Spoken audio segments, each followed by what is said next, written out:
Assalomu alaykum, Baraka Turkiya kanali obunachilari. Bugun sizlarga bozorning orqasida yer uchastkasi reklama etacakman.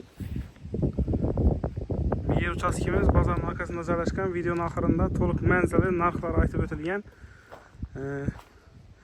Obzor etishdan oldin bir narsani aytib o'taman. Baraka Turkiya kanalida reklama berish mutlaqo bepul.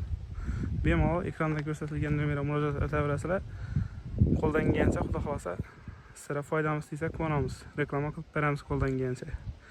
Sharti Baraka Turkiya YouTube, Instagram kanallarına podpisatsiya bosgan bo'lishingiz kerak. Umumiy yer maydoni 5 sotik.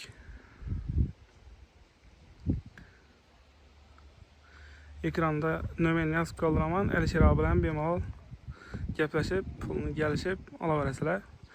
Gaz, svet, suvdan umuman muammo yo'q. Bozorning yoni, maktab ham yaqin. Yo'lni bo'yin, yo'la yaqin, yo'l где-то 200 metr, 300 metr atrofida chiqadi. Katta yo'lga chiqsangiz bo'ladi. Qadrli Baraka Turkiya kanali obunachilari, yana 4 yil dehqon bozorining Gumbatar tarafdagi darvozasi. Ya bu masjid tarafdan gidib kelishda ya bozordan o'tasiz.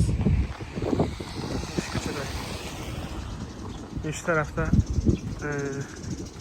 yer uchastki 2 kat joy solingan 5 sotikli yer joylashgan. Egasi bilan bemalol telefonlashib, gaplashib olaverasizlar. Hozir ko'rsataman. Yana do'stlar, shunday ko'cha bor ekan, shundan kelib boriladi. Bu ham tarafda yana masjid ko'rinib turibdi. Piyoda chiqsangiz, yo'lga chiqsa bo'ladi piyoda. Kapitali bozor, lokatsiya zo'r, gaz svetidan muammo yo'q. Yana do'stlar, mana shu yer davraki paxsa bilan o'ralgan, fundamentlar ham baquvvat solingan. Ko'rishingiz mumkin. Kattaligi katta. O'zlaringiz bemalol chiroyli etib planlantirsanglar bo'ladi. Bu yerda yana 2 kat joy solingan.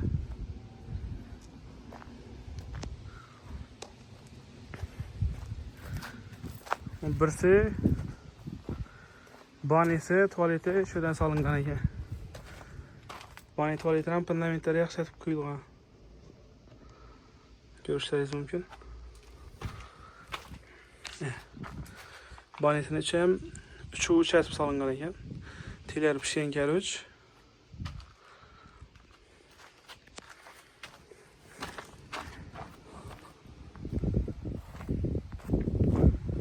Narxi do'stlar $50,000 dedi. Qaytib kelishib beradiganlar bemalol telefonlashib o'taverasizlar. Yana bu kuxni hisobida solingan ekan. Kuxni hisobida dokumentlari 100% taq. Bemalol egasi bilan gaplashib o'taverasizlar dokumentini. Ağaçlar ham yaqin qo'yilgan, quvvatli ağaçlar.